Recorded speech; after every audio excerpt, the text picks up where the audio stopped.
నిజంగా ఒక తెలుగు ఇండస్ట్రీలో ఈ ఇయర్లో ఒక మంచి పెద్ద హిట్ కూడా లేదు కదా. This the greatest hit.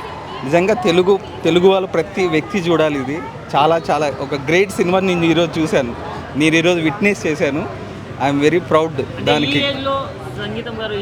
Yes ఈరోజు ప్రస్తుతానికి ప్రపంచంలో అత్యంత ఏజ్ ఉన్న డైరెక్టర్ సంగీతం గారు. అది నిజంగా ఒక తెలుగువాడిగా గర్వంగా ఉంది. అది ఇట్స్ గ్రేట్. ఒక ఎపిక్ని నేను ఈరోజు విట్నెస్ చేశాను. Thank you. యా, నిజంగా నాగశ్విన్ గారిని మెచ్చుకోవాలి. ఇట్లాంటి ఒక ఇనిషియేట్ తీసుకొని ఈ సినిమా బయటకు వచ్చేలా చేసినందుకు. థ్యాంక్ యూ నాగశ్విన్ గారు.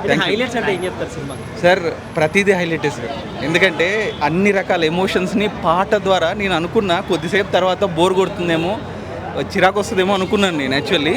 బట్ ఎక్కడ ఏ క్షణం కూడా అది రాలేదు. సినిమా మొత్తం పాటలైనా సరే అలా వింటూ ఉండిపోయామంతే.